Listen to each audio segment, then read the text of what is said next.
All right, ladies, let's begin.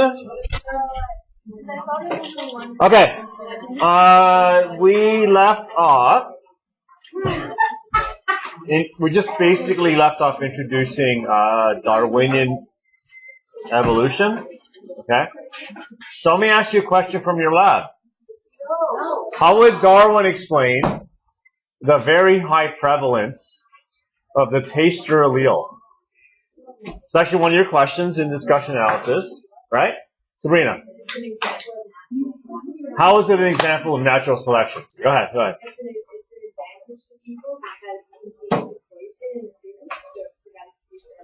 Excellent. Most toxins are probably going to be bitter. So if you can taste bitter compounds, it probably will give you an advantage.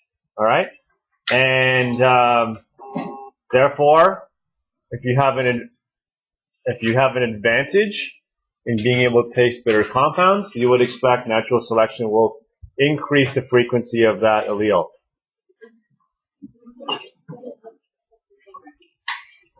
So here's a question: why doesn't everyone have the taster allele then? Yeah. Because apparently if they're like the other allele, yeah. they can taste another compound. Oh, really? So say it again? Like the other allele, they can't taste when you taste, yeah. They can taste some other compound that we can taste. And so apparently so non-tasters can taste other things that tasters can't taste. Yeah. That's good. I think I may have read that too, but I don't remember it. So I think the other probably thing we need to think about is that humans are social. So maybe it is an advantage to being able to taste. It may not as big of an advantage as you may think because people can talk to each other. They'll be like, hey, Joe, don't eat that. It's bitter. There's something wrong with it. Speaking of bitter, here's Mike Paterna. Oh, Mr. Gary, you're teaching. All right, let's resume again. So, anyways, so a very classic example of where we combine our understanding with genetics. So, the tasting, being able to taste, we know it's an autosomal dominant pattern. And an explanation as to why the frequency is very high is because natural selection favors it. So that's what we're going towards, explaining things by using evolution, okay? We're going to go back to where we left off, talking about the evidence for evolution. Remember, Darwin in the 1800s was starting to formulate an idea that life did not stay the same, that life actually changed. And we were looking at some things that gave him clues that suggested that life has been or has changed over time. And we left off looking at things like the ability of humans to change flowers into beautiful roses or weird-looking birds. And that shows us that there's a lot of raw material in a population. And because there's a lot of raw material in a population, a lot of variety, there's a lot for things like natural selection to work on. And over time, what you get is some pretty dramatic changes. So right now we're looking at, well, what is the evidence that there is change? So we talked about the fossil record. We said that the fossil record shows us things like whale evolution, that we have transitional forms. By the way, just a quick word on the transitional form. If I had to put these in order, which will be the first fossil? This one, right? So the transition would have been something like this into something like this, and then maybe something like this into something like this. But remember, it doesn't just go from looking like this to looking like this. There would have been a bunch of other things in between. So let's imagine that this is interesting because I'll be honest with you. There's a lot of people that don't believe what I'm telling you, what I'm teaching you.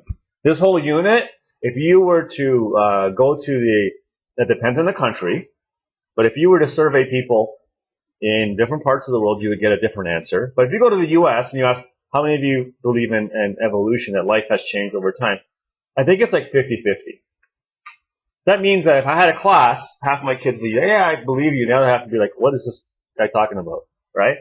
And one of the arguments that, and obviously if I'm teaching it to you, I hope you think that I actually do believe it, okay? I know sometimes we tell you things that maybe we don't really believe, because we have to say it, right? It's true. I mean, I know other things that you tell people, you know, you don't really believe, that you have to tell them, like, oh, honey, that looks really nice, you know, or boy, that tastes really good. Meanwhile, you're like, you want to, you know, you're like, oh my God, I need to order out.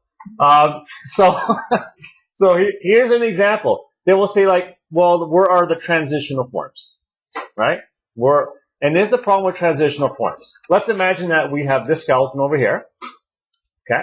And we have this skeleton over here. And there's a transition from this skeleton to this skeleton, right? And someone who doesn't believe in evolution says, where are the transitional forms? So Chloe goes out and discovers this thing. It says, here you go. Here's Ambulocetus, right? And you know what the person in response says? Well, now we have two problems. Now we have a gap here in between these two, and a gap between this creature and this creature. My point is, there's always going to be something in between that's missing, right? When you fill in one gap, you actually create two other gaps. We talked about this. It's very hard to find transitional forms. It's very hard to find fossils to begin with, because the record is imperfect. And it's actually, I'll tell you later, you don't even need fossils to talk about evolution. They're important, and you'll see, because you're doing a whole lab with human skulls. But it's not, I don't think it's the most important. Okay. What are some other pieces of evidence that suggest life on this planet has changed? Let's talk about something called biogeography. Okay? So, why is there a similarity between things that live on the, now, how many of you watched the video on Darwin? We'll go over it on Monday. You watched it? What are the Galapagos? What are they? They're a series of islands. Where are they?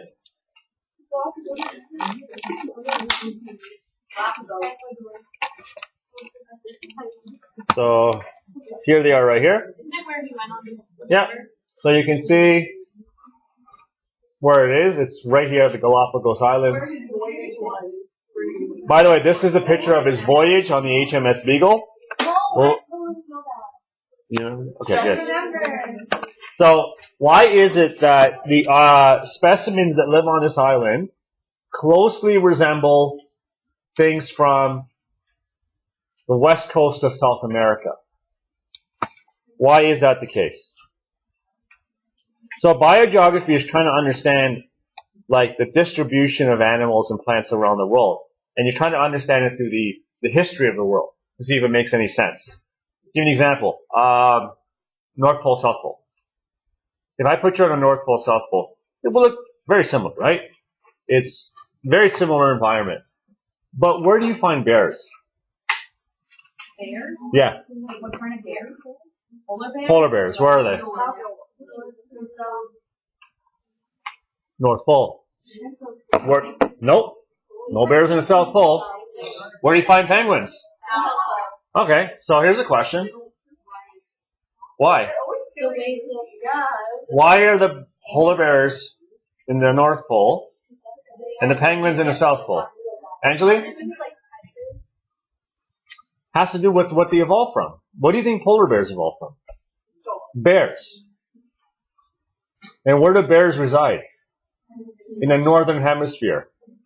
It's very hard for the bears to get to the southern hemisphere and become something like a polar bear. So this whole concept of biogeography is just a way to explain this distribution of animals around and plants around the world. Let's go back to my slide. Okay, so why would these animals on the Galapagos be similar to the ones on South America? You just saw on the map, the islands are what? Right beside South America. So why would they be similar? Because guess where those specimens came from? South America. That's why they're so similar. So here's a creature. Now look at this picture of this creature. This is called Lystrosaurus. Does this look like something that could travel very far? No. Why not? It's it's got these really short stubby legs. This doesn't look like something that you would bet on that could win a race, right? Okay. So why is it that we find specimens of this dinosaur? I don't know if we call it. Actually, I don't know if it's a dinosaur. It's some sort of a reptile. Why is it that we find specimens of this in different continents? So, like for example, if I was to scroll down and show you where we find Lystrosaurus, which is this one over here, we could find it in Africa, in India, and Antarctica. Now, it wouldn't make any sense if you looked at the Earth today. But if you looked at the Earth when that creature was roaming the Earth, then that would make sense. Because back then, the continents were what? What's it called? What's it called? Pangea, right? It's called Pangea. And then it would make sense because, well, because they're connected, we could easily see how these creatures could, wander into different, what are now known as different continents, right? But it wouldn't make any sense if you didn't know that. And that's what we're trying to do. We're trying to understand this distribution. So why do we have like a crazy amount of marsupials in Australia? Why not anywhere else? We have marsupials in other places. But why is Australia, when you think of Australia, you know what a marsupial is? Okay. It's a mammal that doesn't give birth to fully developed young. They have they give live birth, but the babies are not fully developed, and they reside in a pouch, like a kangaroo. Okay? Koala, yes. I believe it. Yeah, koala bear, yeah. So why is it that we find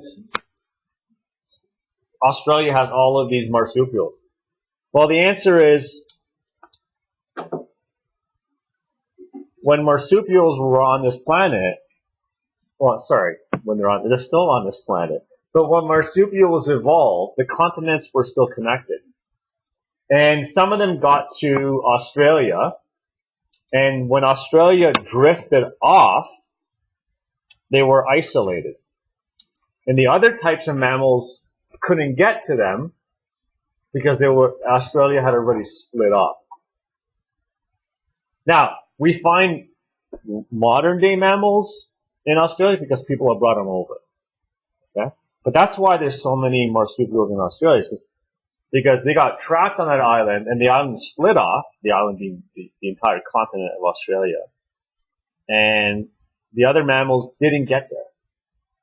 They didn't get there, so they were isolated. So that's biogeography. Okay? He also noticed that, Darwin noticed that when he went to South America, and he looked at some fossils, now this is actually looking at some fossils too, he noticed that we find things like the armadillo. Okay? You know what an armadillo looks like? And things that look like huge versions of the armadillo, but in the same area. Okay? In the same environment. So he said, we have these things that today look like things from long ago, but they're modified. So one of the things he thought about is something called descent with modification. In fact, his book is called Descent. Well, one of the titles is Descent with Modification. What do you think that means? Descent with modification. Yeah, so you're connected, right? You're a descendant of something, but you're modified. So, like, for example, this is the modern day armadillo. What would the modification have been? A reduction in size. Okay? We are descent with modification when you look at us, and because we're primates. Now, what's one of the modifications that has occurred in our lineage? Where? Yeah, loss of hair. The brain has gotten bigger. Face has gotten flatter. Canines got smaller. The hole in the bottom of the skull became more centered. Those are all examples of descent with modification. When you look at biogeography, where do you find all of those specimens? Where do you find things like gorillas, chimpanzees, Australopithecus afarensis, Boisei, and the earliest humans? I'm going to say the earliest humans, because if I say humans, they're everywhere, right? But where are the, say again, Lauren? Africa. Why are they there? Biogeography. Why are they there? Because that's where the ancestors are. The ancestors of all of those things were in Africa. Okay? So that's biogeography. Now, more interesting stuff, though, is what I'm going to show you next. The evidence of evolution. When you look at anatomy. So, a homologous feature is something that two things have in common because they got them from a common ancestor. Alright? So, if you look at the limbs of humans, cats, whales, and bats, do they look the same? They look nothing like each other. You know what a bat wing looks like. You know what a whale flipper looks like. You know what I think you know what a cat forelimb looks like. And you definitely know what a human forelimb looks like. And they don't look anything like each other. But when you look at the internals, when you look at the skeleton, you see the exact same pattern of bones. Exact same. Okay? I'm not saying slightly similar. Exactly the same. You have the same bones, but this is that whole concept of descent with modification. What do you see they have in common? But then what do you see has been modified? So we can see here, look, it's still one humerus followed by two bones called a radius and ulna, followed by all of these little bones. This pattern is present in a human, a cat, a whale, and a bat. Now, why is that the case? Because fish have flippers too. And they don't have this pattern. Why doesn't a fish have this pattern? Yep. Because they're mammals. They're all mammals. So they share a common body plan. Again, showing us this whole concept of things are related, but they're modified over time. What do you think this is a picture of? I show this picture to kids and I get a response. The number one, if I was to do Family Feud, the number one response survey says would be, what do you think? Oh, Family Feud. I thought you said Family. No, I know it's a statue. I know this is fun. But what animals is from?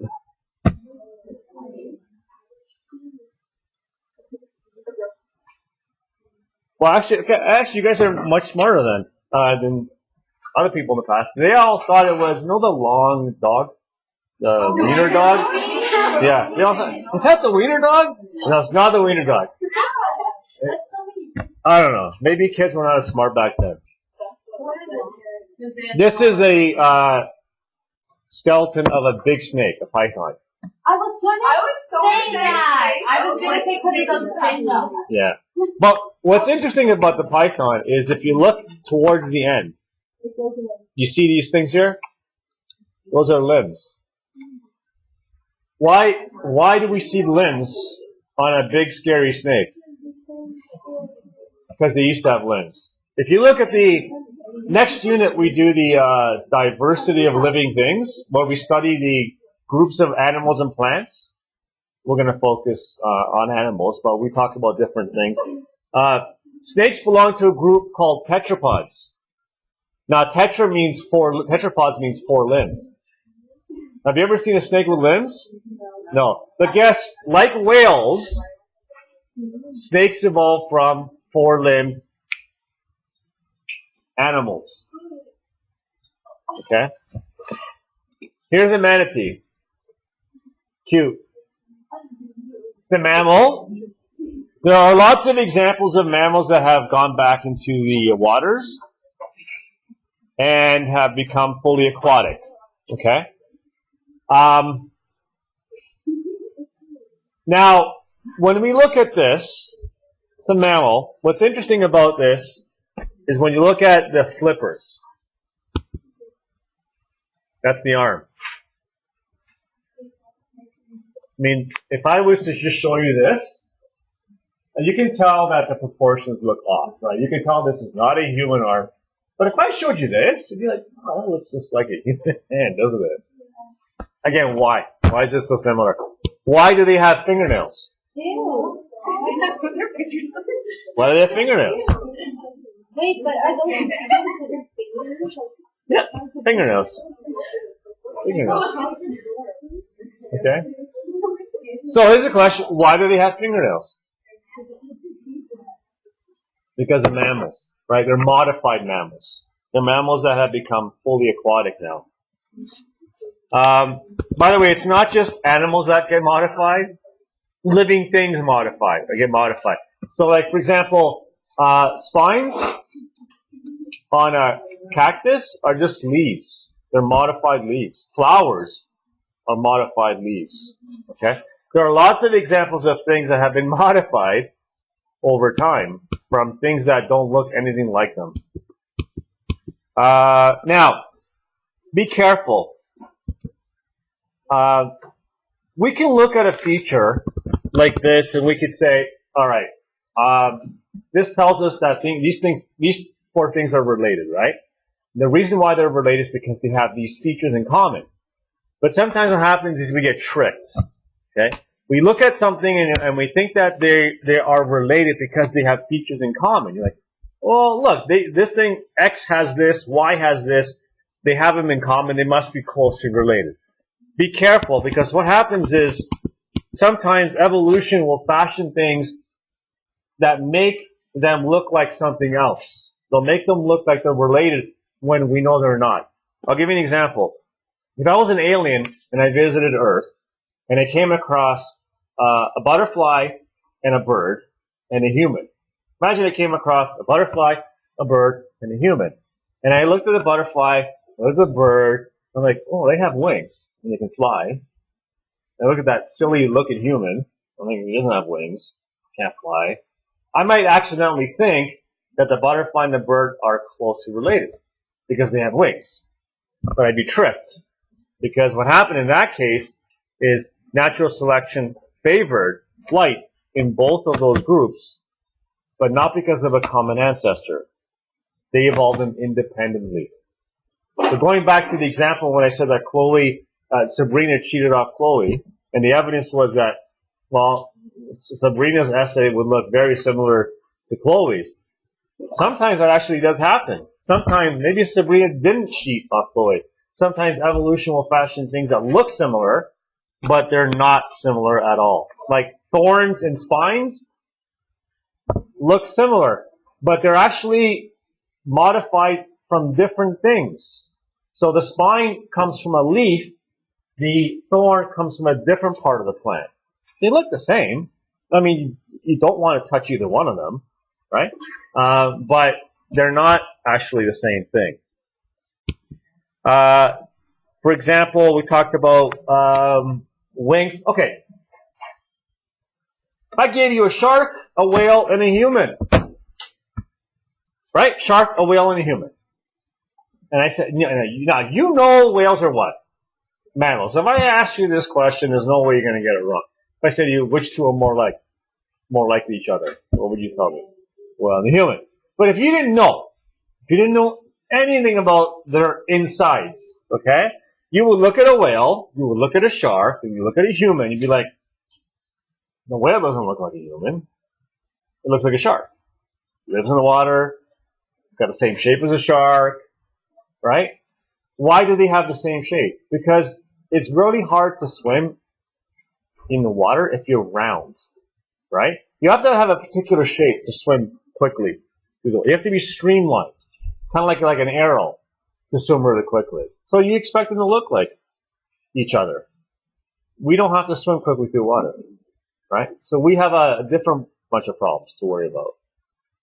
So when things look like each other, but they're not related, That's okay. It's called so it's got a bunch of. It's called convergent evolution. Okay, or we can also call it analogous evolution. All right, it means the same thing. Here are three creatures that evolved through convergent evolution. They look kind of similar. I know, you're probably thinking, man, this thing doesn't really look like this, but these two kind of look like each other. These are all things that are specialized for eating ants. So you would expect things that are specialized for eating ants to have some things in common, right? One thing they have in common is a very long tongue, so they can put the tongue into the, deep into the ground and collect those ants. Okay. Even more interesting than that is how we develop. So, how does development tell us that life has evolved? So, one of these is a cat and one of these is a human. And I can't remember which one's which. Really? But the point of the story is, they look the same. Now, we know cats have tails. But look at these two embryos. What do you see what do you see here? Both have tails. Why do we have, okay, first off, why do we look like a cat? And why do we have tails? Our development's telling us that we are things that have changed quite a bit. We don't have a tail anymore, but our development says we used to have it. Our development says that we're not cats, but we're closely related to cats because we look like them during development. Sometimes development changes and gives you some pretty spectacular evolutionary adaptations or changes. So I'll write down the name because I can't pronounce it. You'd be like, what? So it's called, oh, can you see that? AXO. Oh wow, you can't see that at all. Just type. It's AXOLOTOL.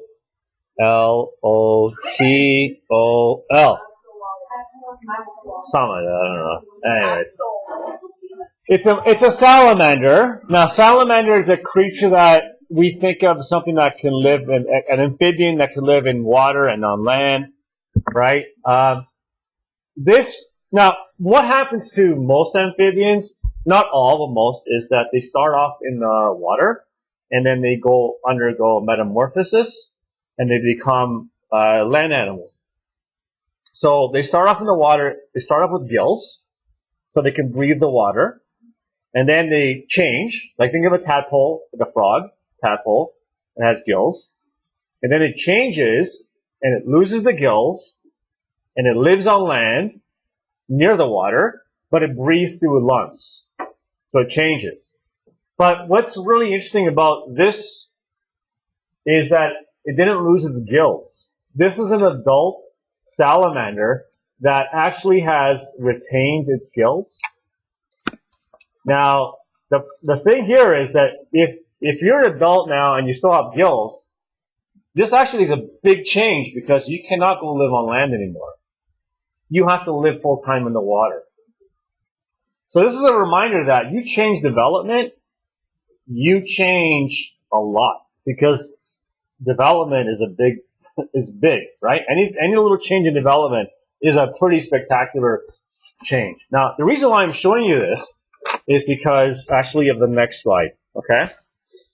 So I'm going to show you a picture and two skulls. It's a diagram, okay? One's a human. Do you have these pictures? Good, because I would ruin it. What? Because then you can see the answer. One's a human and one is a chimpanzee. The human is the one on the left. The human's the one on the left? No, the eye socket. The eye socket. Yeah. Thanks, Lauren. I just said that. No wonder the smart to get on her. It's just so mean. Wait, which one? Francesca, which one's the human? Left. The left one? No, it's my left.